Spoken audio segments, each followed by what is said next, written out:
the candidates first, and we'll always begin with the incumbent first, and then followed by the challenger. The procedure will be that each of the candidates will have 3 minutes to sell themselves to you, whatever they want to say. And then after both candidates have had their time, then we'll get into questions and answers, and you can direct your questions and answers to either both of them or one in particular, however you want to do it. And we don't really have a time frame on the questions and answers. We'll see how it flows. We do want to get everybody in and get appropriate amount of time for everyone before it gets too dark out. So first up is going to be Matt Montero for the Old Rochester School Committee. Thank you. I don't want to stand too close to the furnace. It's a little warm already. So I'll give you my spiel. So Rochester is a wonderful town that deserves dedicated public servants with its best interests in mind. I've been very active, I'm new to needing glasses. Serving on the Historic District Commission since 2015, as a representative for Tree City USA since 2016, and on our land trust since 2018. I've been president of it since 2019. This year I was appointed by the Select Board as a representative on the steering committee for Rochester's master plan, which is using input from our citizens to shape a vision for Rochester's future. I ran for ORR District School Committee in 2021 because nobody had stepped up, and I wanted to ensure that the work was not left undone. I was and am well aware of pandemic-related challenges for our students. Mental health strain and loss of learning children experience were and are priorities for the schools. The good news is programs are in place to address these issues, such as a leadership program to foster belonging and acceleration academies for learning. Our district is catching up to educational standards faster than the state, and we're always looking to do more. I serve on the Budget, Superintendent Evaluation, and Equity Subcommittees, and as our Massachusetts Association of School Committees delegate, voting on statewide policy and advocating for our schools at the State House. Just Monday, I was up there, wearing the same suit, and spoke with Senator Rodriguez and the staff of Senator Montigny and Representative Strauss.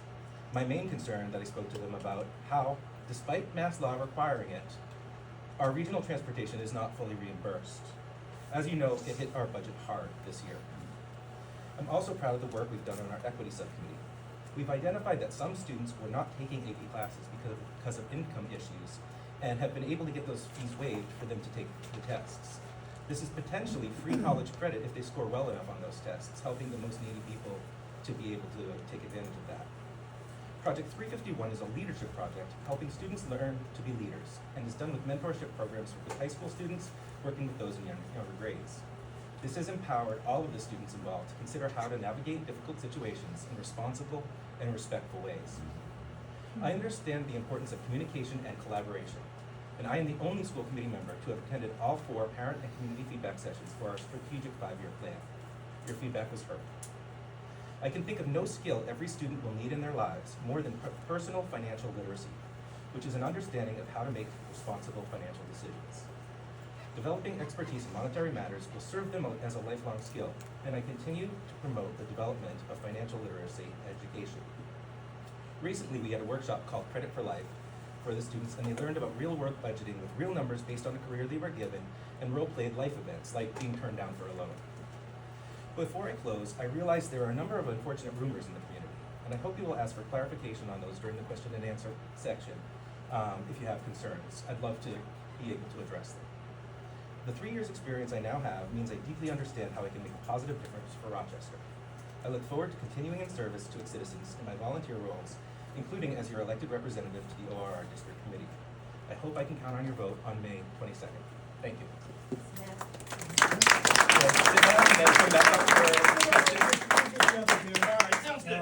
As you can kind of see, we've been doing this for this little candidates night thing for like 3 years now. And it is a good little training session in a way for the candidates, especially the new ones. And, I'm timing, and I'm gonna hold to 3 minutes. So it's good for them, they get an idea of what they need to say and how much time there is involved. For the big one, which is the Council on Aging one. How'd I do on the time? Right on the money. Right on. All right, Right good. on. I practiced a little bit, yeah. Yeah, did very good. Good job. All right, so next up we have Stacy Shriver. She's challenging.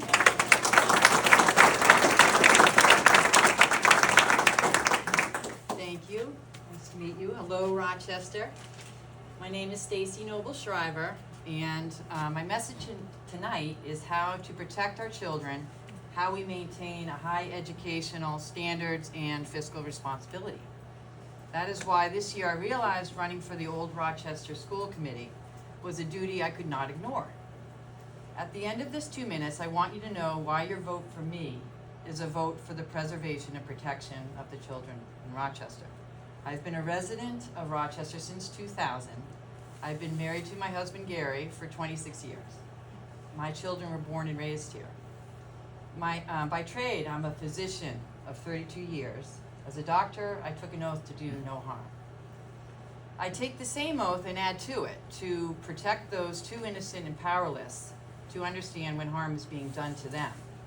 Here are my qualifications. After high school, I put in 12 years of post-secondary education and believe I have been around academia on all levels enough to see how good systems work to allow our children to flourish and how bad systems are detrimental in many ways. I've also been around academia enough to know how games are played. Wouldn't you agree that no one should be playing games with our children's future? Speaking of games, ORR has purchased a pilot curriculum that is inadvertently designed to take time and money away from basic education. I propose to represent the people of Rochester who first value a good, fiscally responsible education. As a lifelong student and a physician, I'm trained to recognize when things could be going in the wrong direction. Okay, electing me to sit on the school committee will ensure the protection of your students by my asking the right questions and integrating the right conservative views into the programs they will be exposed to. I believe in an education being clean, and I believe the purchase of this pilot program is not fully transparent. I will have an extensive explanation on my website. The short version is that teachers will be acting as unlicensed therapists, psychotherapists. I want more transparency and a balancing of voices to both acknowledge what programs are in our child's best interest and what the majority of taxpayers in Rochester want to spend their education dollars on. I'm here to ask these people who feel betrayed by the direction of the public schools in this community to get up and speak up because your voice is invaluable. Please use the Town of Rochester website to contact your local school committee members and the superintendent to make your presence known.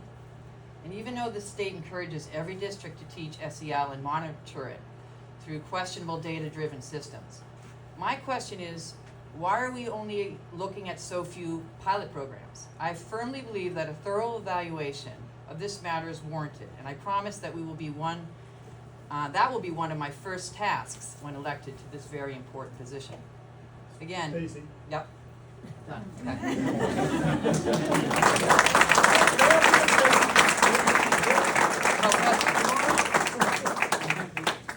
Nice to meet you. Questions, here we go, Ben, of course, go ahead. Matt, you said in your speech that you would listen to people when they had concerns. Yes. Let me take you back to an ORR school committee meeting where Matthew Batch I remember was November hauled out by 2022. the police, and I had one of your members stand in my face and scream simply because we wanted to voice an opinion to the school committee. And I do not remember you objecting to that behavior or talking about it later in any way that would give parents a voice or doing anything to give parents a voice. So how can we trust you when you say you're listening to parents, when you allow behavior like that to go on, don't object and don't try to remediate it? Well, I believe that meeting in November 22nd was a joint school committee meeting. Might have been district, not sure. And we had open comment for 15 minutes. We had moved it to the beginning of the meeting instead of the end, based on town feedback that it would be, people wanted to be able to speak before we voted on things, which made a lot of sense. Thank you. Unfortunately, after the 15 minutes were up, our chair decided not to extend open meeting comment. At that point, multiple people started shouting from the audience, and the meeting was immediately adjourned. So I think it was the complete disruption of the audience, not the lack of interest in hearing from people. We did hear from people for 15 minutes, and we had moved it to the beginning of the meeting so that we could hear from people. Okay, I'm not gonna put up with your gaslighting, because I was there. Nobody in the audience started shouting until you started ejecting. It's on people video, by the sir. police. It is on video. Yep. I, for one, was very calm and just wanted to be heard. It was one of your school committee members who stood up in my face and started screaming at me. Yep. And That then shouldn't we have were- happened. I agree with you. No one should have been shouting at anybody. Yep, and you saw that happen. I don't remember you objecting to that either. No, I didn't object to it. I didn't say anything. I was waiting for people to be escorted out. Not listening to people. No, we listen to people. I take notes every time open comment happens. Well, let me ask you, Matt, would you propose to the chair that you now allow public comment before votes? I'm not opposed to the chair or for it. Unfortunately, that meeting was what caused us to move it back to the end of the meeting. I'd be fine with it at the beginning, but and I think also now we are more prepared. Sorry, I don't mean to turn my back on you. That's okay. Now we are more prepared for if there are outbursts to, rather than adjourn the entire meeting, to take a pause. So I think that problem, the reason we moved it from the beginning to the end, is something we can now be prepared for. So yeah, I would support moving it back to the beginning. That would be fine. Okay, Is that- so that's something you're gonna propose? Sure, I can propose that. I can, I'll write her an email tonight. Okay. Matt, I have a question Yes. too, because talking about open comments, could it be possible that when a question is asked, like different school committees run different than your school committee, than our school committee? Could the questions that are, people in the community can ask questions ahead of time, and at the meeting, they actually get asked? And if Answered, you mean? anybody wants to have a question asked at the meeting, they're welcome to do that. And at that joint meeting, I don't remember those being at the beginning of the meeting of open comments. I could be wrong, it was a little while ago. It may not have been I at the could be very, wrong. very beginning. We might have like approved minutes or something, but it Yes. was not, We it was very close to the very beginning. But it's very frustrating. So I don't wanna mislead. It's very frustrating when trying to get an answer to a question. You can't, nobody can talk to you. That's it, it's over. I'll share this with you. It is I'm frustrating for us to Very, not very be able to answer frustrating. you as well. Very. I don't get responses to emails, and I'm not saying, so my question is, could it possibly, like the structure of the meeting possibly be looked at a little differently? Because you're saying, that was one of my questions, do you support parental and community involvement? I do. It's important, but Yes. it doesn't show it at the meetings, I've been to multiple. Yeah, I'm not in charge of the structure of I meetings, get it. but I support us being able to respond to things. There isn't an opportunity for us as members to really do that. There's the chairperson's report, which would probably be the best time where someone could get an answer. The chairperson could potentially reach out to the subcommittees if it was related to a subcommittee. And we could give, an answer from the subcommittee or whatever. But I don't have really, we were supposed to stick to what's on the agenda because of open meeting law. I highly respect, I believe open meeting law is good for transparency, and I think that if we start going off agenda, then someone's not coming to the meeting knowing that we're gonna talk about X, Y, and Z, and they might have really wanted to be there for that. So that is a challenge, and, one of the reasons I'm excited to be here tonight is so I can answer your questions for real. Like, I don't wanna answer questions on Facebook because it's a private, often it's in private groups or whatever, and people get keyboard warriors and everything. But I'd love to answer, so please ask me about the program that my opponent, sorry, Noble Shriver, Miss Noble Shriver. Can I call you Stacy? Yeah. Thank you. Oh, sorry, Yes, yes, yes. doctor. My wife's a doctor as well. I should have known There's better. another question? Sorry, go ahead. And please- If I can just follow up the second one. Doctor? Yeah. A little thing about the people having comments. What's your opinion about how comments should be handled? When it can be done? It's important to listen to the people who are paying the taxes, I know that the school board follows the secondary education guidelines to school committee. You know, and if you read them, they're very top-heavy about when to take people out, when it's disruptive. Now he's mad. I'm sorry. That thing's gotta go. It's a wasp up there. People don't know what he's whacking. That is,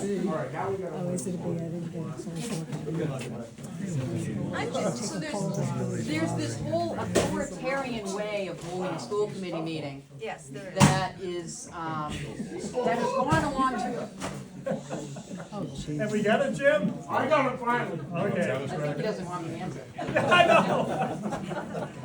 All right, done. Ron, you had a question? Matt, you alluded during your speech that there was some rumors swirling around. I was wondering what you were talking about. Well, one of the rumors is the Fly 5 program that, The that what? Excuse me. Stacy. Fly 5. Fly 5, thank you. That how it was paid for, what the rationale was behind it, all those sorts of things. So what happened, going back before November 2022, DESE has set a standard that we need to have, all schools in Massachusetts need to have a social emotional learning program. So that's a standard. We are judged by DESE on their various standards. If you fail enough of them, badly enough, you can go into a receivership. We don't, no one wants that. So DESE required this of all school systems. Usually, I think it's only required from kindergarten through 8. So I'm on the superintendent goals committee. We set the goals with the superintendent. We bring those up to the regular school committee. The whole school committee votes on what he should pursue these goals. Blah blah blah. One of the goals was for him to pursue finding an SEL program that would meet DESE's standards. So that was, so he first mentioned Fly 5 in the superintendent goals as shown to the school committee in November 2022. Then throughout that year, at some point, he used a Safe and Supportive Schools grant to look at several different SEL programs. Just by the way, SEL, social emotional learning, is not diversity, equity, inclusion. They're completely separate things. So he just want to make sure people know that. That's not true. But Well, That is true. no, that's what you say is true. Just look, you just have to look. Read the curriculum and read what read what the mission of the company is. It says it right there. I'm sure that they may include DEI, but it is not a DEI program. Okay, well, we're not mincing words, we're trying to speak the truth. We're Right, trying sure. to let parents know what they're spending money on. Right. Transparency. All right, and so after he looked into using that grant, several different programs, he put forth the one that we, Fly 5, with the one that we decided upon. He used ESSER funds, which are one-time funds, as you guys probably all know about ESSER funds, that were meant to help with learning loss from the pandemic. Now, social and emotional learning loss and mental health issues is something that happened during the pandemic. I think we all are well aware of that. So this was paid for with that. Now, it hasn't been implemented yet. Why? Because this last year, this current year that we're in, they previously just identified a learning program, early child literacy. It's called DIBBLES, is the one that they chose. They did the same process where they looked at a bunch of different ones and then they picked the one that they thought was best. And they uniformly did it across all of the elementary schools so that all the students would be coming to the junior high with similar education on the same program. The professional development of doing that and the social emotional learning program at the same time was Way too much. Yes, agreed. You're hurting the teachers. These programs, they have to go get trained. Yes. They have to spend a number of hours. Then what comes in is the surveys and the way that the data is collected from Right. the kids, right? So now you have all these computer data collected, which by the way is not protected like medical data is protected with HIPAA laws. There are no laws. This is all new stuff. And this SEL company was started in 2022. Definitely take the ESSER money. That was their goal, just to use that. And the comments was, you have to buy this before the money runs out. So that's why it was purchased. And it wasn't even in a meeting. You can't find the minutes anywhere. I'm sorry, what wasn't in a meeting? When they decided, how they decided to purchase. Yeah, so I mentioned DIBBLES, the literacy program. The school committee is notified about what the superintendent intends to do with curriculum. We don't approve curriculum. directly. Policy, it says you approve curriculum. It says I that know it is automatically approved after we are notified and we do not speak out against it. So Well, Dibbles, we have to have an opportunity to and speak then- out against it. and then That's just you. the Promethean boards were also not, there was no meeting to approve the Promethean boards. This was something, Why the wasn't superintendent gets a certain degree of responsibility on his own. Excuse me, I'm sorry, but your policy, and I don't remember the letter, the number, whatever. Yeah. It says, if the superintendent is going to change the curriculum, the school committee must approve it. Yes, they were exploring five fly, yes, that was clearly there, clearly, I agree, in the five-year plan. Mhm. But it's it's the school committee policy, it says, if the superintendent intends to change a curriculum, it needs to be approved by the school It needs to committee. be, Yes, it's a policy. it needs to be presented to the school committee. No minutes, I asked. There's Yeah. no minutes that show the school committee talked about this, other than December of 2023, and that's when a pilot, colon, pilot is going Yeah, to be it was done. in both Not in the June of 2023. November 2022 and September 2023 superintendent goals. The goals, yes, I agree, you, correct, yes, the goals. Okay. The school committee, there's no meeting that says the school committee would approve this. And there was no meeting for Dibbles, and there was no meeting for Promethean boards, $68,000. because Mr. that's how our Chairman, policy works. motion move the question.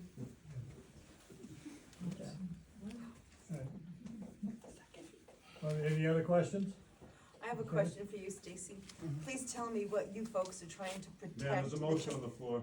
We need a second. Second. What? There's no I motion, this is I know, are we following, is there Yeah, yeah, a protocol that we're I'm following? not exactly sure what. Yeah, I Yeah, don't like debate, so it sounded like if we're having questions. Yeah, we're supposed to have We should questions. not have, we should not be having debate, we should just have questions Well- answered, right? You know, myself personally, okay, I don't mind a little spirited disagreement between people. I withdraw. Right, that's all, We agree that we are fine with it, Right. for ourselves. You know, the way I think about it, that, a little spirit and a little, you need to draw out of our candidates but what they're thinking and. Bill, can we just for everybody here, let's just agree that for tonight, we're gonna try to drop a little bit of formality, we're gonna keep respect. So respectful conversation is fine. I don't think we'll need motions, we won't need seconds, and as long as we're all comfortable and everybody is being adults, I think we can, and mind the time and the weather, obviously. Right. Right, so if we can just, as a group, agree to that, then maybe we can move it along. Yeah, right. Right, that's fine with me. I mean, I think the only, I know that's kind of this was a kind of a convoluted answer and question and everything revolving around that. So we can kind of keep the questions and answers down a little bit, in brevity. And then that way we can get more questions and answers in. information. Please tell me, Stacy, what are you trying to protect the children from is my curious question. From an education that education, is yes. gone awry, How that so? people feel is going awry. How so? Tell me Well, how. you might say that, first of all, you have, the growth retardation of, whatever, that's the wrong word, sorry. The slowing of the growth, the slowing of the growth, right? So other towns, you look at Rochester, it's gone down since it's COVID, right? We were out of school, we were kept out of school for a long time, education slid. Then the ESSER money comes in, then the state comes in. There is an industrial educational complex that is taking over the education of young children's minds. There It has is- always been an educational complex Better answer the that question. is in place. Better answer the question. Yes, okay, No okay, interruption. fair enough. Sorry, my apologies. We started this meeting talking about how, budgets, can you bring in fire hydrants, can you bring in housing? There's all these great things you think you can do with a small town. But the people don't want that. They don't want to be taken over by corporations. They want to have a say. And to have a say, they have to say. They have to be heard. And that's where we're going with transparency. Okay, can I add to that, please? I don't know, ask the A moderator. small town cannot run an educational system that is run by the state. So the state does do the running of the educational system. Some of So- it, most of it. You have to agree to it with Desi, right? It is When the what it, state runs the it is education what it is. You're It is what trying it to is. change it within a small town. Interrupting. No, No, this not is, you, not you, back there. when trying to change an educational system in a small town, because there's a group of people that want it to be something different, there's That's going not a to, question. No, let's go back to the mission from, let's start going back to the mission from 1990. Let's do every 5-year mission, 1995, 2000, changes. 2005. Read it and read how it changes. it does change. And it Of course it changes in a does. certain direction, and my way is just saying, hold on. In my profession, when I'm gonna offer on the school committee, what I can do is I start to see when things are starting to go bad before they happen. That's my job. Every day, monitoring data, people, putting them in bad Mine too. situations, having to save them. Okay. I think we're going But on track here. no, I'm the trying- point is that you have to recognize when something's going wrong. And and when other people say it is going wrong too. We're not gonna say we're gonna ignore the state, obviously. We just say that there's an input, that people's voices need to be heard, and that should be represented on the school committee. Okay, fair enough.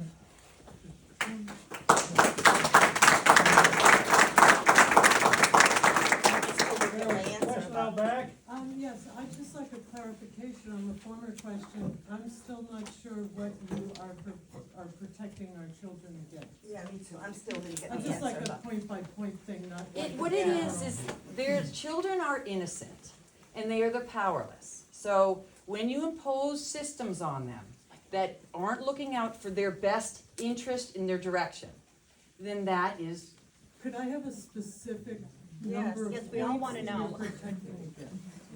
Something specific. you don't get it. No, No, we no, don't. we don't. Because you want everything like told what to do. You like, you do, We you want live in a systems. world that tells us what to do. But that's We not have critical rules and regu- thinking. No, we. That's what I'm we have- protecting. Listen, we have rules and regulations and policies in place because we live in a civil society.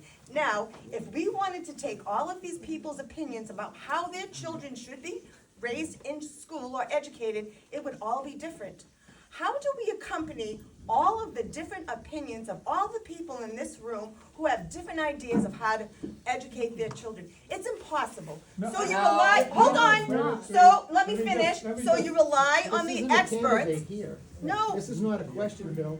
She's not a candidate. You I'm not a candidate, but I'm trying to make a point You're that, trying to influence. I would like to hear, I'm trying to make a statement. Yes, I'm yes, trying to make a exactly statement. what's happening.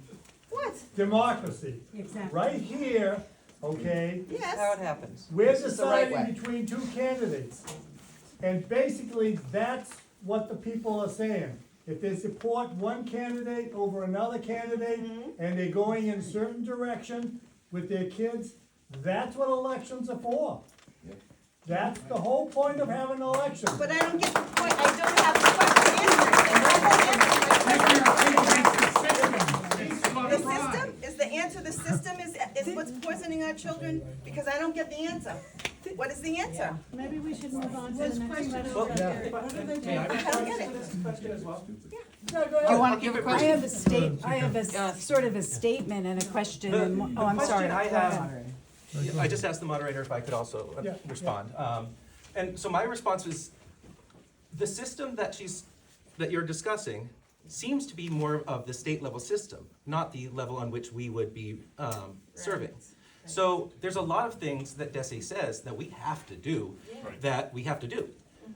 This social emotional learning program, we had to choose one. You chose one, and that's all you chose. I proposed that we go back to the drawing board and choose a few, and pilot a few on different levels, not just that one. I will say, just to answer, because you keep using the word pilot, I think, my That's what it's interpretation called. of the way it's being piloted is not a pilot of, let's test this out and see if it's good, and then we'll have wasted $380,000 if it's not. My understanding of the pilot is that we'll have some teachers trained on it well, then they will help train the other teachers as a rolling out of the program, not a true pilot of, let's test this out and Right, cancel so it it's if not it a is not. pilot, you've decided what to do, Yes, spent the money on it. correct. Really haven't had meetings about it, and no one really was aware of it, That's okay? not how I would portray it. Question over there, there's a question over there. What I'm having, what I'm, okay, can I speak? What I'm having a hard time with, and I'm sorry, Shriver, Dr. Shriver, is that your name? I'm having a hard time with is when I hear you speak, and I feel like some of it is not being fully said, you know, like when you say protect the children, I'm still not hearing, I'm hearing that there's programs that aren't being fully vetted, or maybe there's too much time taken away from other programs, that sort of thing. But I've worked in public education most of my career, and my kids went to the school, and that's exactly what it is, public education. And part of what happens when we have public education is we have to entrust our faith in the administrators and the teachers that work tirelessly. It doesn't mean we shouldn't have a voice. It doesn't mean we shouldn't Right, speak so- up if we have a problem. But what you But just- that's what public education is. The public education, Ma'am, are you making a statement or Yeah, asking a question? yeah, what is it? I mean, I kinda can get a Well- question out of it if We're you don't trying to mind. get an answer, we're still not getting an answer. Well, she Yeah. said, to Well- be fair, she said she had a statement with a question, I so I did. think she's trying to get through her Yeah. statement so she can ask Right. the question, but That's the maybe, question. if we ask the question. Well, I guess I'm still stuck on sort of, you know, I don't know, what are you protecting? I mean, we've asked this question, Well, 3 people have asked this listen, question and nobody got When an you, answer. when, I you don't said need- mentioned, bring in the teachers, what is this, you know, the time that you have to devote to doing a new curriculum, the way that these programs say, they're all new. I mean, you have to go all the way from learning how to, what I said, an unlicensed psychotherapist. Yes. No, You will. no. That's where it's going, that's the point of collecting the That's data. hyperbole. But that's all, that has to do with the teachers, what are Yes. you protecting the children from? From those teachers. Listen, Well, then don't send your kid to public school if you think they need to be. but you're paying for it! Take them out. I mean, what's the point? Time out. What's your name? Let one person talk at a time, What's your okay? Could you back off, please? So, Thank you. yeah, Michael. I know we've got a couple questions, but we're gonna be ending this part with the old Rochester people very soon. So Matt, you had a question. Stacy, you said you were gonna outline this on Facebook, correct? Yes, Sometimes it's hard to get it into words. thank you. Okay, thank you. Not on Facebook, just on a website. On a website, on your website. And do you know, did you give everybody that website Not so yet. they have it? Well, Good, that's a good question, quick answer. That's what I like, that's what we want. Good, man. I think I have a very quick softball question as well. Matt mentioned in his opening statement a lot of achievements that ORR has seen in the last couple years.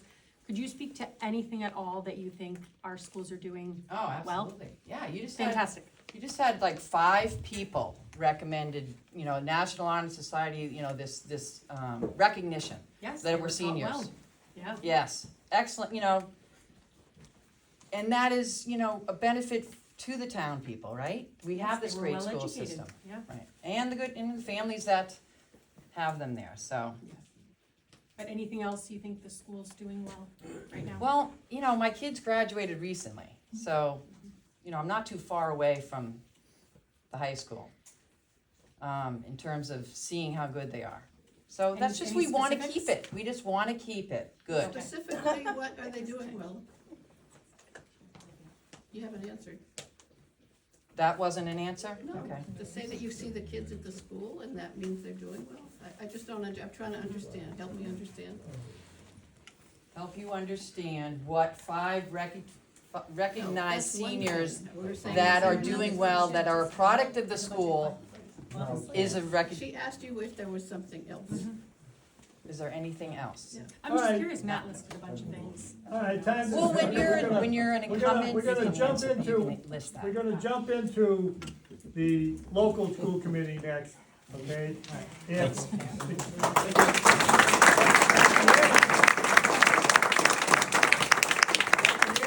anybody wants to get, stronger clarification from the candidates, if they're still hanging around and they're here and they're willing to talk to you, go for it, okay? But we do have to kind of get the other candidates in.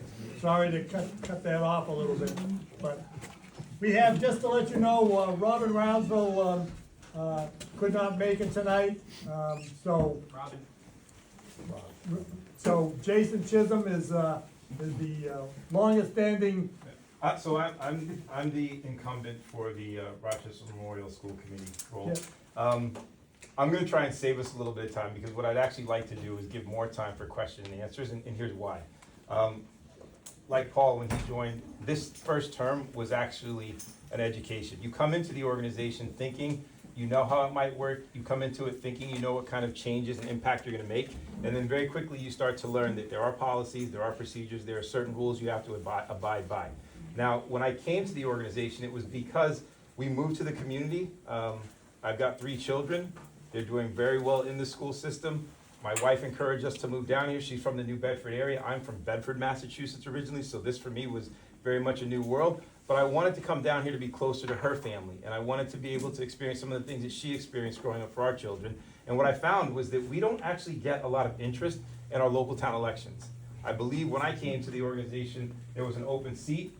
So I was appointed the first year. I had to run for the second year. And I believe that during that election, I think 1,200 people showed up to vote out of a possible 5,000. The most recent, maybe 1,400 showed up out of a possible 5,000. So we need to make sure that everybody is staying curious, and everybody's showing up and participating. Why I'm excited to be here is because being on the school committee, it requires me to follow certain protocol. I can't always respond to questions. I can't always entertain conversations in that form, and I'm not active on social media. One, I don't think it's a good thing as being a member of the school committee. It puts me in a vulnerable position to maybe misspoke or be misquoted or say something that's not effective or right, so I avoid it. Now, there are people in my circle who are very active on social media, and I think at times, people think that those people think for me.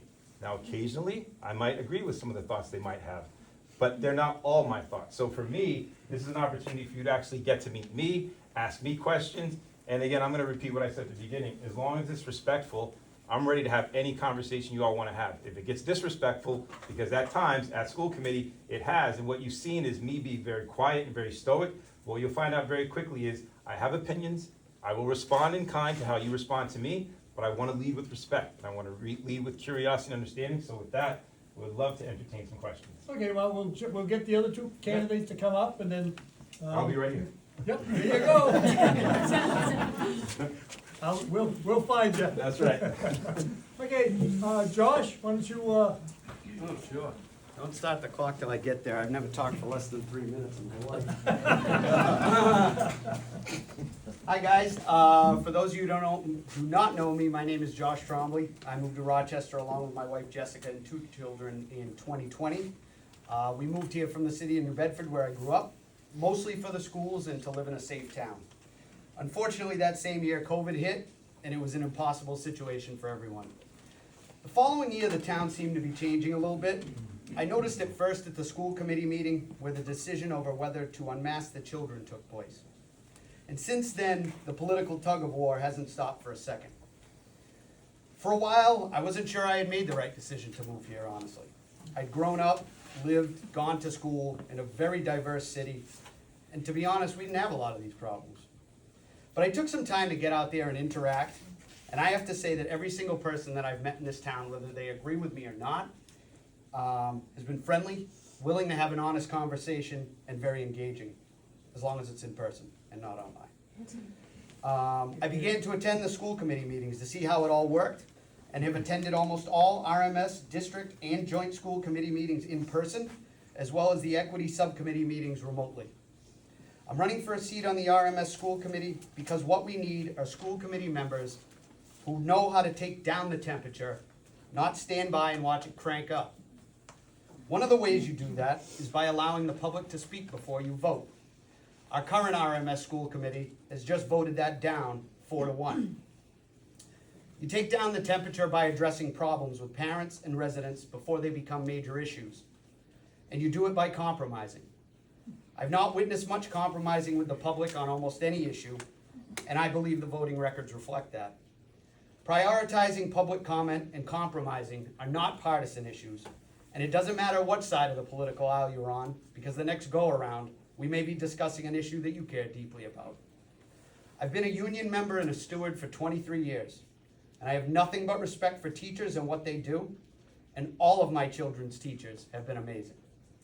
I've successfully negotiated countless agreements and compromises between people who sometimes not only disagree with me, but get to swear and scream in my face while they're doing it. If you're afraid to take a public comment on a difficult issue, then you have no business on the school committee. Debate is healthy, and diversity of thought should be valued, not dismissed. Why vote for me? I'll show up, I get involved, I do my homework. I'm not afraid to admit when I don't have an answer to something, but I will do the research and whatever is necessary to get an answer for you. I will attend meetings in person and interact and ask questions and attempt to close loopholes in policy and anywhere else I can identify them. But most importantly, I will listen, not only to the administration and teachers, but to parents and the residents who are ultimately responsible for deciding how they want their schools to operate. I respectfully ask for your consideration, and I look forward to speaking with you and answering any questions you may have. Thank you.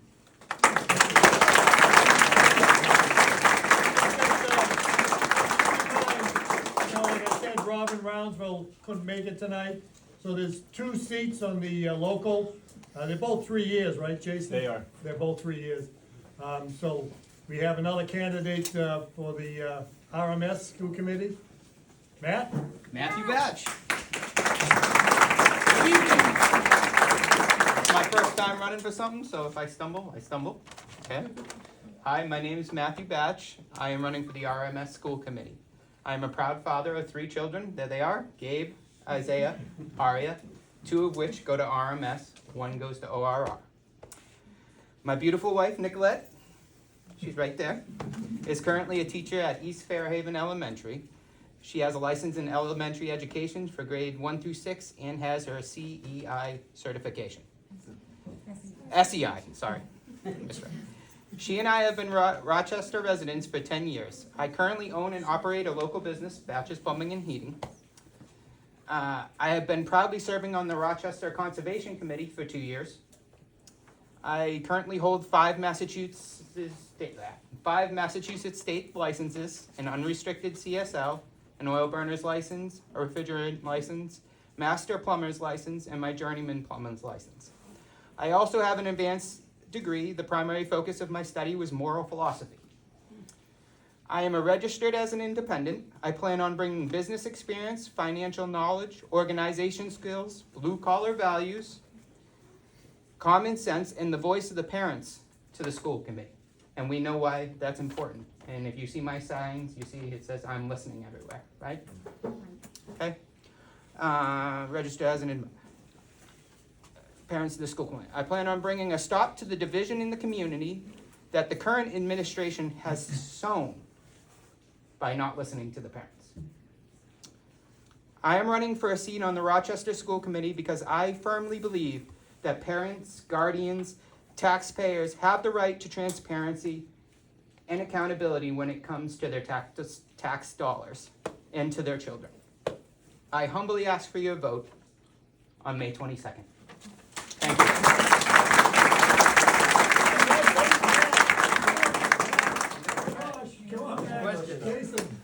Question time. You know, I don't want to be a hot ass. Too late. Like I said earlier, I like spirited conversation and debate. I have no problem with it. But please be respectful to everyone here, okay? I mean, let somebody ask a question. Don't interrupt them, you know, that type of thing. So I'd appreciate that, I really would, because I don't want to be the hot ass, all right? So questions for these guys? Yep. So understood that COVID changed everything. I think multiple candidates have brought that up. Zoom calls and Teams calls are wonderful. Just want to know if either of you or both of you or 2 of you get elected to this position, are you committed to doing in-person school committee meetings? Of course. yeah, I've been going along, so, yeah, I would keep going. I worked through COVID. You said 1, 2, you want all of Yeah, it? yeah, just. Yeah, do it. So we have hybrid format for a lot of reasons. Oftentimes what you find is the people that join the school committee are people that are valued in other areas of life as well. So sometimes it's just not possible to be able to be at every single one in person, but I'm committed to being to every one that I can be in person. So is that a maybe? No, I'll be at every one that I can be. Another question for the candidates? I have a question for you. I was sitting next to you at a school committee meeting in November of '22, and there was a young queer woman talking about her experience growing up in Rochester, and you expressed how you were feeling and interrupted her. And I'm just wondering, if you could go back and do that night all over again, would you do anything different? No, I wouldn't, because Sharon Hartley has made it clear that she doesn't want to hear any dissenting opinion. She's been running the. Couldn't hear the question. Sharon Hartley has made it clear that she doesn't want to hear any dissenting opinion. And what I deem as Marxism was taking place. I wasn't allowed to speak. And the only people that were allowed to speak were pro that subject. So would I take that back? Absolutely not. I'm sorry, I wasn't clear. A young woman named Kate was speaking about her experience and you interrupted her. You didn't interrupt Sharon. If you did, I didn't see that. Yeah, I did. I interrupted the Okay, chair. I so didn't I'm interrupt just- her. You I did. waited for her to finish, and then she said there was no more comment, and that's when we stood up, and that's when that took place. Okay. Karen, you have a question? Yeah, I do. I guess maybe for the three of you. Karen, could you speak up a little bit? Sure, or yeah, stand up? maybe for the three of you, I don't know. So there's been a lot of discussion, this past year concerning inappropriate books in the school libraries. And currently, when there's been the challenges that have occurred, the school committee has voted unanimously to keep the books in place. So I was just, there's been discussion about possible compromise, so I was just wondering, is there a way that maybe, and it's broken up the community, it really has. So I'm wondering if there's a way to get us more cohesive, maybe be, if you have any ideas around that, that's all. I actually, if it's okay, there was a conversation that I had recently with, I'm gonna give Ben a little bit of spotlight here, but Ben and I had a very interesting conversation. We hadn't met before. It was the first time we had met, and we were talking about, I think one of the most frustrating things is that when people take the time to collect their thoughts, show up to open comment, they wanna express their thoughts, their feelings, their ideas, they have questions, and unfortunately, they sometimes think that they're gonna get an answer back, right? We have to do a better job as a school committee of just communicating protocols. There's a lot of folks, I think some of the candidates that are talking about running, that have a sense of how they think it runs, and because of that, they believe they're gonna be able to show up and do certain things, and they're gonna learn very quickly, should they be elected, that there are processes and procedures that we have to follow. Open comment is one of those things where we need to understand that everybody that comes to open comment needs to know that you're gonna be able to speak, but we are not allowed to interact with you. We cannot respond back. I'll be done in one second, Matt. That's not true. You didn't allow me So- to speak. So if, what do you mean? I wasn't allowed to speak that day. You They did told the cops to drag me out. The only way I got to speak is because I stood up and made a scene. So Matt, you're interrupting me, let me finish for a second, okay? And when you show up to open comment, you're gonna have 3 minutes to make your comment. If you exceed that time, it has to stop. If you continue to keep talking over that time, now you're breaking protocol, and there has to be a reaction to that. I think in your case, that is actually what happened. Now, the reason why I'm bringing that up is because Ben and I were having a conversation about some of the incidents that happened during open comment time. And one of the things that we had talked about, which I thought was a great idea, was why not ask the school committee to set up some dedicated time? It might have to be a second meeting, a special meeting, where we just let the community know there's gonna be an open comment and interactive period where you'll be able to come with all of your ideas, all of your questions, respectfully, and we will do the best we can to actually respond to you in real time and answer your questions. In the event that we can't answer a question, we would probably ask, hey, can you give us a moment to think about that? And let's try and schedule another one of these. Now, it's not as easy as just snapping our fingers and saying we're gonna do that. There would be a process just to even get that started. But I thought that was a great idea. And that's something that I absolutely intend to talk to Superintendent Nelson about. I intend to talk to Michelle, our chairperson, about, to see if we could make something like that happen. I can't promise that we can, because again, there are processes, procedures, and rules that we have to follow, but if there's any level of flexibility, that would be an example of something that I think we could do that might turn down the temperature a little bit. Because for the most part, most of you just wanna be heard, and you wanna know that you're heard, and you wanna be able to feel like you have an opinion. But if we start breaking protocol and we just start speaking and interrupting, well, that's not how it works.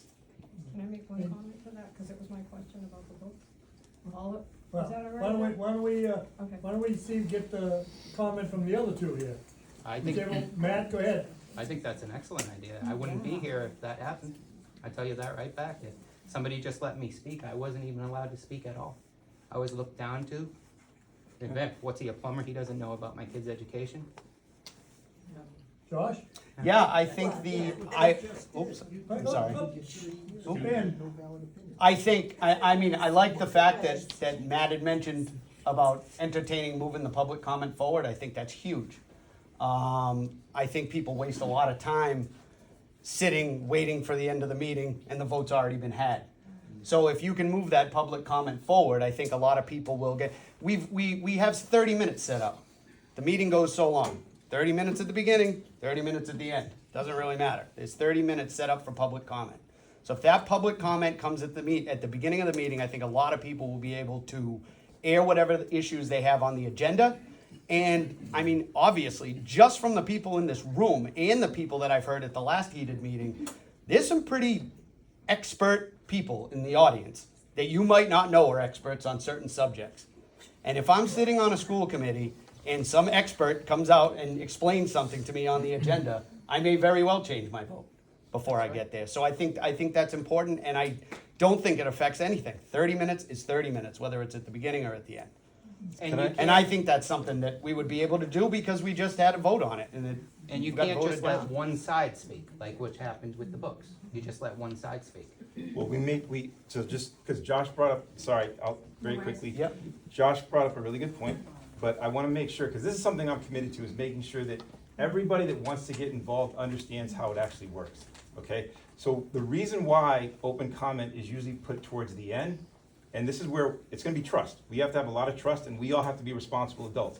If we could find a way to move open comment to the beginning, then we have to be more strict about how we operate and how we treat each other. Because the moment that we go against the rules of respect and we have outbursts, then the whole thing gets interrupted. We have to stop the meeting. So what happens is we talk about having it at the front or at the end. We say, you know what? If we need to make sure we get through every agenda item, the safest thing in the past has been put it towards the end, we get through all the work, stuff that we have to get through, and then we can have open comment. In the event that there's a disruption during open comment, we've still been able to get most of our agenda taken care of. So if we were to move this to the front, then we as a community have to be committed to making sure that open comment is done with decorum and respect so that we can move it along and still get through our agenda. That's the only hurdle we have to get over if we wanted to try to do that. So I'm okay with that. I mean, from a moral standpoint, of course, we should treat each other with respect and not be standing there screaming at each other because it doesn't do you any good. But I do believe, and please someone correct me if I'm wrong, that there's been a court ruling on that, right? That as far as restricting speech, if people have outbursts or have whatever, as long as they're not inciting violence or doing something that's gonna get them dragged out by the police. No, I we think, specifically say at the beginning, we read the rules of open comment. If you're in violation of open comment, then you have the right to ask a person to leave. correct, that's in there Yeah. now, Yeah. right? Yes, Yeah. yes. So, but you're talking about So you would public have the- speech, you would freedom of basically speech get- and everything else. I think what we're saying is that if you can't stick to the 3-minute rule, and we've even talked about extending open comment to a longer period of time, if we start to go outside the bounds of that, we have to reel it in. We Of can't course, just yeah, let and that run. I don't right? disagree with that. Yeah. I think, I think 30 minutes and 3 minutes a person, or whatever the rules are, other rules, I don't have an issue with that. But Josh, my point is, if we could all agree to that and talk to our neighbors and friends about that and try to show up that way, I think it gives us the ability to try to move things around on the agenda. That's all I'm trying to say. Well, like I said earlier, I think maybe that's, Yeah, whoever's got elected to the school committee, both of them, let's start focusing on getting allowing public comment in a more efficient manner. One in which the taxpayer actually has a voice on what's going on, other than at the ballot box. Yeah, there's agreement here that all three of us would agree with that statement. Mike, you had Mike. Okay, no worries. We had a question here. Yeah. Michael, No worries, you moderate. Michael, Good, yeah. Yeah. So, Good. I don't understand, I've been to selectmen meetings and other meetings, and as long as it's an item that's on the agenda, the public is respected and allowed to ask a question at the time a particular topic is being discussed. It seems that the school committees operate in a completely different world. Is there some law that says the school committee can only have public comment at the end? Or, you know, I go to a selectmen's meeting, if they're talking about a topic, I raise my hand, they acknowledge me. I'm able to ask a question about the item that they're talking about, as long as I don't take a lot of time. Isn't that correct, Paul? Yes. So why does the school committee operate under different rules? And I think that's the heart of what is upsetting to a lot of people. That we go to a school committee meeting, I'm told by the chairperson, you know, we're glad all these people have come, we really value your input. I heard that 7 times at the beginning of a meeting, and then none of us could ask a question. That's what's frustrating. What, and my question is, why does the school committee operate differently? And how should it operate? I think just it's familiar for people like Ben on conservation, planning board, etc. Paul, every time, if the planning board was to have public comment for 30 minutes before the meeting or 30 minutes after the meeting, it does nothing because they deal with each question as it comes up, and that's when people should be able to comment. It would be, if Ben's on the conservation and you're talking about somebody who's cutting trees in the buffer zone, what's the sense of talking about it 30 minutes before or 30 minutes after? Let's talk about when it happens. Yeah, well, look, I think one of the things, so I'd love everybody to answer this, but one of the things you have to understand, for me, being a new person to this area as of 2018, why was this only an issue suddenly now? This is the way they run the meetings, this format that they follow, as far as I know, Matt, correct me if I'm wrong, there's some folks that have been in the community much longer than myself, but as far as I know, we're following the format that has been handed down. That doesn't mean it's the right format, it doesn't mean it's the best format. Absolutely, there are any number of other things that we can do, okay? But you're asking me to answer a question that was based on decisions that were made years and years ago and just have continued. I think now, right, we're starting to have conversations around, maybe we could do some things differently.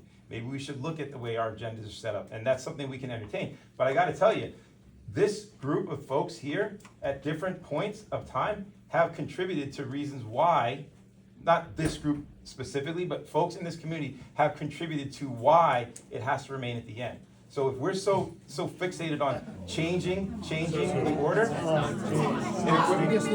we're committed on changing the order, then we have to do what we need to do to be able to change the order. Well, Jason, if I could just correct one thing.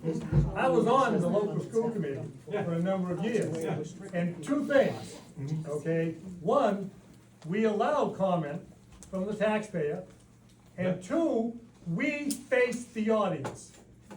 When we were, and I was on the school committee for a number of years, and I was chairman. We faced the audience. We did not have our back to the audience.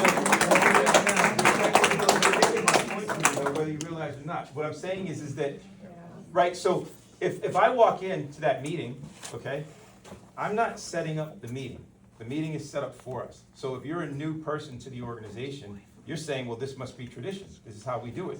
So it's important that we have these kinds of conversations where someone can say, you know, I've got a really good idea. What's your idea? Maybe you guys could set up a U shape and face us. That makes sense. Well, why don't you? Well, because when I'm coming into it, I'm just going, okay, here's what we've done. This seems to make sense. Nobody's brought that to me. What they've brought to me, though, is things like, I don't like the pictures in this book. I don't like this. I don't like that. We're not talking about budget. We're not recognizing the fact that inflation is only going up. We have all these little issues that we keep bringing up that I think are important to a select group of people. It's not important to everybody, unfortunately, we know that, because people don't all show up and vote, right? If everybody was concerned about the same issues to the same degree, we'd have more people showing up and voting. This room would be packed. We couldn't just have this group of people here together. So we all have different things that we're focused on. And in my opinion, I think there are things that are within our control that we focus on, but I think there are a lot of things that are not in our control that people think are in our control, and they want us to focus on those things. And it distracts us from things like who's maintaining the school, who's keeping up on the field, who's doing all the things that we should be doing so that we don't have to go and ask for 12 million at one time. But instead, we're figuring out how do we go and mandate curriculum. It's mandated by our state, not at our level. How do we go in and verify that, this particular flag is hanging in a classroom? Is that more important than the health and safety of our children when pipes might break, when it's 75, 85 degrees, 95 degrees in the classroom because the AC doesn't work? Ma'am, you have a question? Yes, I would love to ask my question. Yes, I would love to ask my question. So I want to piggyback on the question that was asked earlier. I feel like we're getting away from Rochester Memorial School. Could you tell us what your feelings of Rochester Memorial School? What do you think are the great things that we do at Rochester Memorial School? And because there are so many great things, and I wear my heart on my sleeve. I have all 3 of you kids in my classes. I just want you to tell me that. I feel like we've gotten away from it, and now we're worried about procedure, and that's great and all, but like, you're here to be part of, you just said that you are, pro-teacher, or for teachers, for working with teachers and administration, and I hear all that, but I wanna know specifics, and I wanna know about the good things that you see that happen, because that's all I hear about is the bad things, and it's really disheartening. As a teacher who works there and has given up a lot of time and a lot of years to be present there and to work with all those students, and it's just disheartening to hear all this negativity when there's so much positive. Yeah.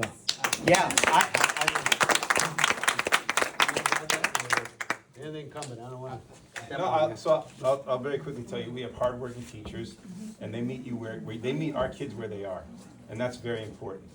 We have great superintendent in central office. Some people may not feel that's the case, but we are a hybrid regionalized school. That means for every single meeting that our superintendent has to attend, multiply it by 3 at the very least. So these people are committed, they're dedicated. We have people that are looking to move into this town because of the quality of the school and the education that we have available in this area. This is one of the best schools in the South Coast, one of the best. That's one of the reasons why we moved to this area, because we knew it was such a great school system. We have great graduation rates, we have post degrees, we have great advanced placement programs for our kids. We have things that help to bring about inclusion and diversity. We have not study abroad programs, but we have travel abroad programs for our students to go to so they can leave our small town, go see other places in the world, not just in the country, but in the world, and come back and bring those experiences here. Matt Montero talked about Project 351, which is something that is designed to build leaders for the future. It's helping to make our kids feel more inclusive and giving kids the skills to navigate in a world that's a bit more diverse than our small town here. Those are just a few of the things that we do really, really well. And I haven't even talked about our athletics. So for those of you that pay attention to our sports programs, some of the best in the state, not just at our division, but in the state. And people are moving here for all of those reasons. Matt, Josh, you want to reply to? I agree. I love the teachers in Rochester. My wife substituted there for years. I think you guys do a great job. My real bone that I have to pick is with the school committee, not with the teachers. I think the teachers do great. Absolutely. Yep, I know, and I appreciate all the hard work you put into my kids. They're right there. And I couldn't be happier.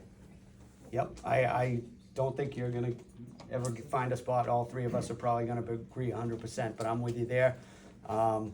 My child was writing a teacher appreciation letter to Ms. Fawns on my way out the door tonight. So every teacher that we've had has done amazing. I think the issues that some of us have been procedural on the school committee level. I have no problem whatsoever with the teachers or the programs at the school.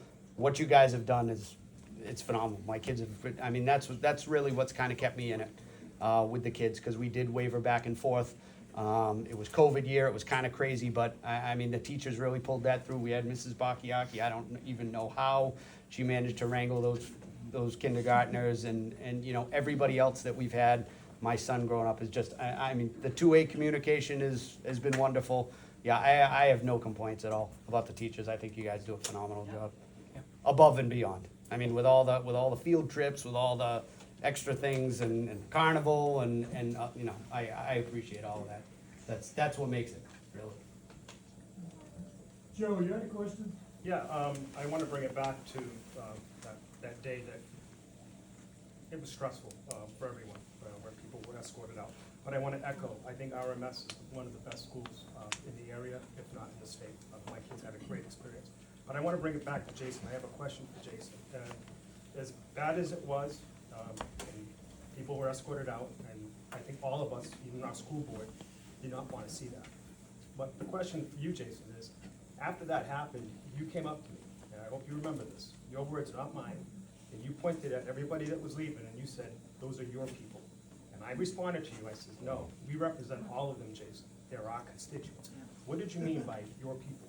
So actually, what I said was, Joe, I said, Joe, I'm confused because I heard someone come up to you and say, Joe, I came here, I had my questions. She mentioned another woman that told her she needed to make sure she was here to show up. And nobody responded to me. Why didn't any respond to me? And you looked at her and you said, I don't know.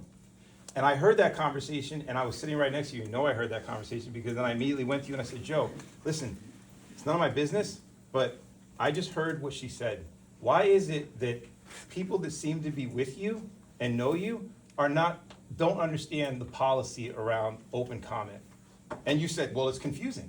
And I said, That's not true, Jason. that is true. And you Nobody said, came up to me. it's not, I was still in my can I seat. finish, Joe? Nobody came up Can to I me. finish? Joe, let Jason. Because Okay. I asked you, and you said to me, well, what do you mean? I said, well, it seems like some of the folks that come here to open comment seem to know you, and I just heard what she said to you, and I'm trying to understand, you know that when they come here and they read their comments, that we cannot respond. Why was she thinking that she was gonna get a response? And then you said, well, you know, I think we could talk about that, and as a matter of fact, you know, I've been wanting to talk to you, Jason, because I think maybe we should have lunch sometime, because I think I could learn a lot from you, you could absolutely learn a lot from me, and maybe we should talk about that. Then Matt came over and interrupted us, and so the conversation stopped right there. That's true, I did. Now, and I'm giving those little details because a second ago, you just tried to, one, say what I said which wasn't true, and then try to tell me that what I'm saying wasn't the So case. you're not gonna answer my question. What did you? I can't answer your question because that's not what I said. But what I meant was the people that seem to know you, that were coming at your request, but you didn't let them know how the policy All right, works. Jason. Okay, one last question One last question, okay, it's a hard one. Yeah, for all three of you. And it's gonna lead in with the conversation that I had with Jason, which he alluded to earlier. So Jason and I met at the opening of the Little Book Library in front of the Women's Club. And he came up to me and talked to me, and we had a very interesting conversation about the books, which is the thing everybody wanted to talk about. And we were only allowed to have comments if we agreed with the books. And so, one of the things Jason pointed out is that it really is incumbent upon parents to guide their children in all matters. They can't just expect the school to do everything. And so, if parents take an issue with something and they disagree with something, it's their responsibility to guide their children at home. And I agree wholeheartedly. It's parents' responsibility to guide their children. But what I want to ask, and here's a hard question for all three of you, why do you think it's the school's responsibility to educate children about gender identity, homosexuality, pictures, graphic images of young girls doing sexual acts on each other? And, okay, well, it can be in the library. And discussions of how to conduct group activities and take drugs. And these are in the books. I've read the books. Matt's read the books. So that's my question for you, is yes, parents are responsible for guiding their children, but when did it become the school's responsibility to take over and start indoctrinating our children in those things? Why don't we just stick to reading, writing, and Rochester doesn't have any of those books. Let me just, Jason, Question. That's wrong. Jason, And Matt answer first. that. No, the conversation was with Jason, but the question's to Matt, and then go from there. Okay, Jason, answer the question. I'm okay letting Matt I'm okay, Oh, have okay. the answer All right. first. First of all, Then ask the question, so. those books aren't in RMS, and I just wanna make that clear for everybody and understand that that's very important. Yeah. They are, however, in ORR. And what I don't understand about the whole book controversy, without getting into it too big, because I know there's people on the right, the left, and I try to stay in the middle, I try to stay independent in this subject, is that why couldn't a compromise have been done? Out of all those books, I bought them, I looked through them, I read them, I posted noted them, and out of all those books, maybe 2 or 3 of them had some content in them that I didn't feel was appropriate for children. Why couldn't Sharon Hartley and the school committee decide that let's just take out those for the sake of the community, for the sake of the division? Why allow this division that's taking place? We're hurting the kids, parents are fighting.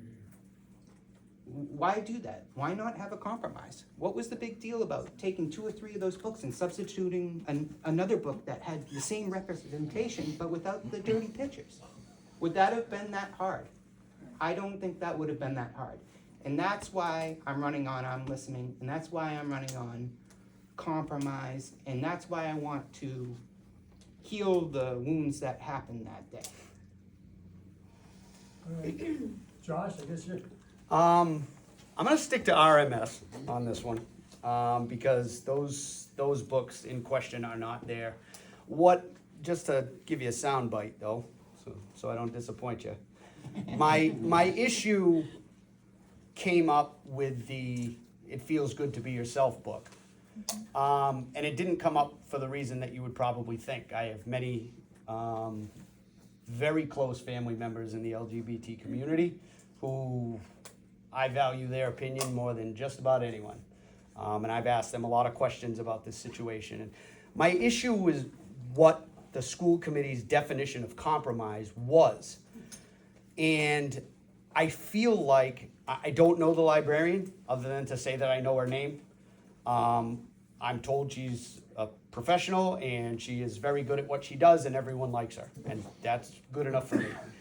However, I think that to say, if you want to be able to if you don't want your child to read a book in the library, then you can just say, well, tell the librarian and they'll put you on a do not read list. And I don't think it's a compromise. I don't think it's workable. That's my concern with it. So if you had, we have average 500 students at RMS. God forbid we get to the point where each parent picks 2 books.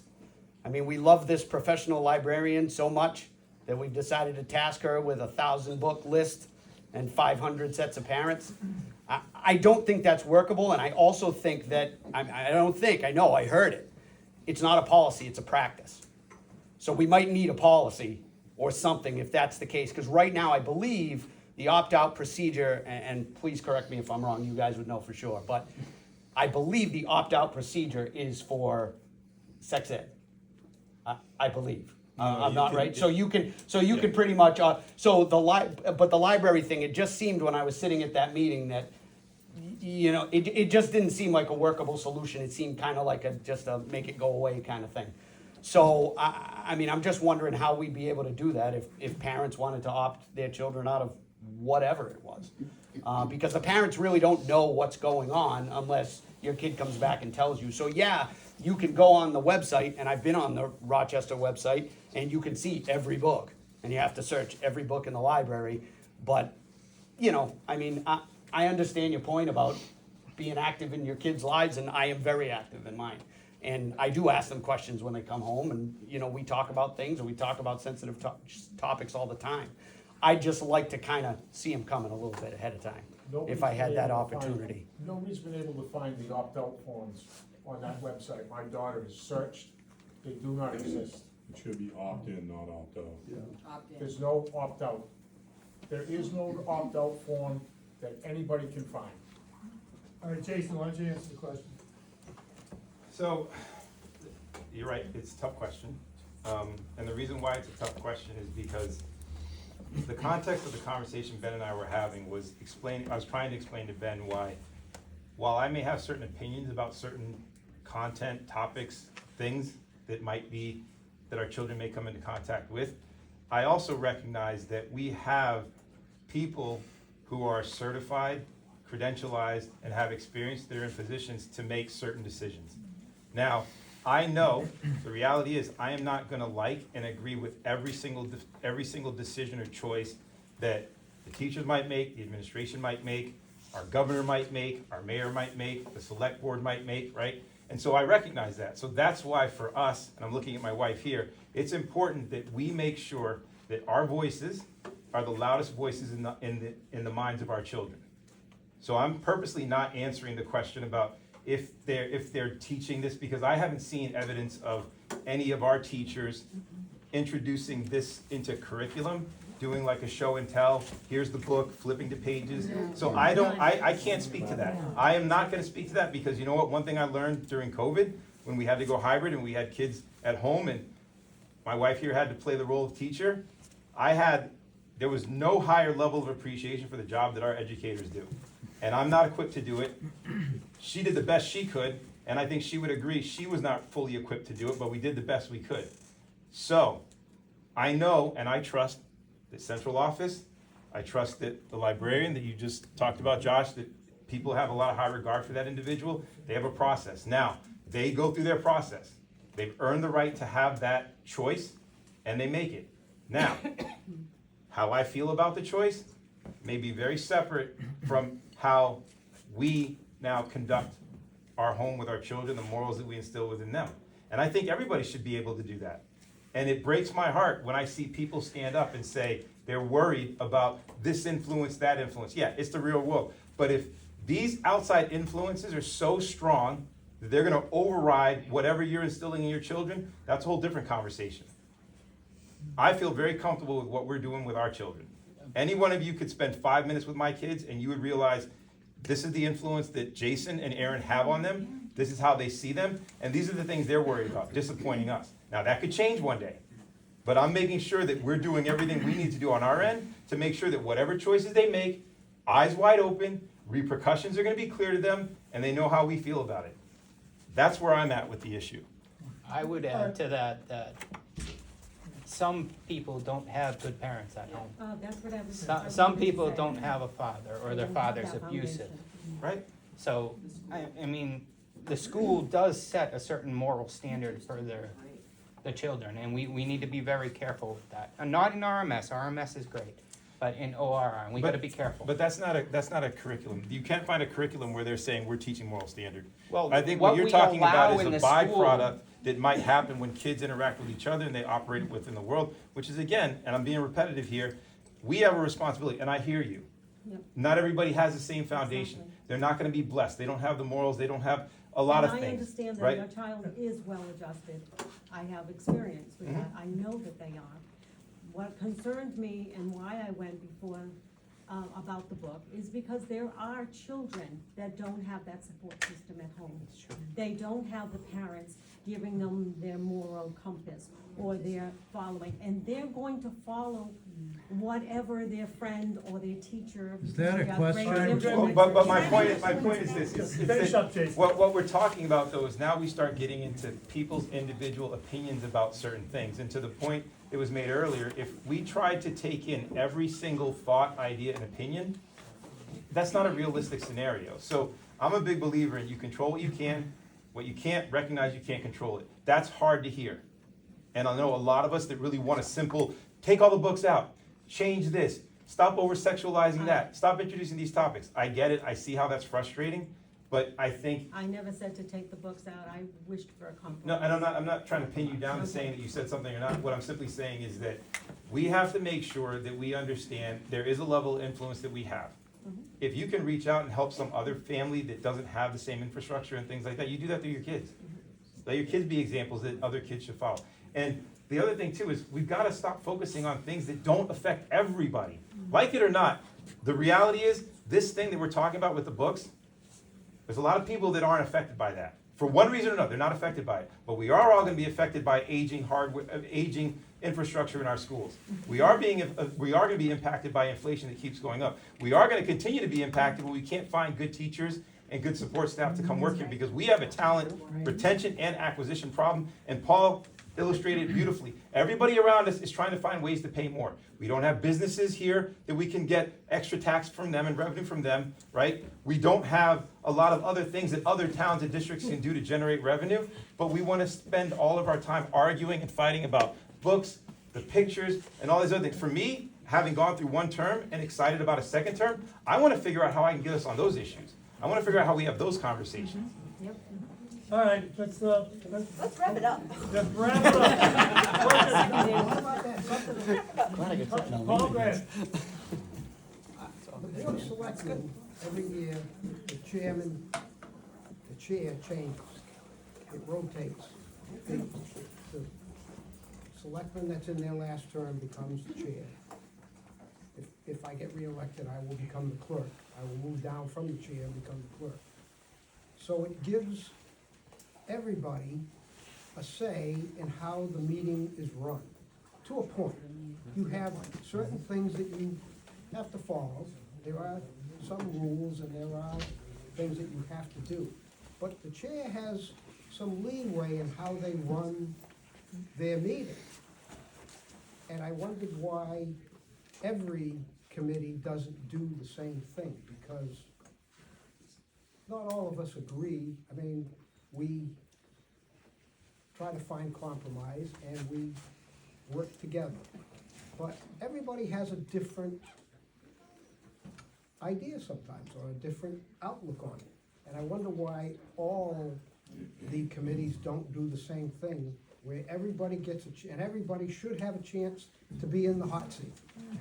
All right, well, we don't. So I just wondered how the three of you thought.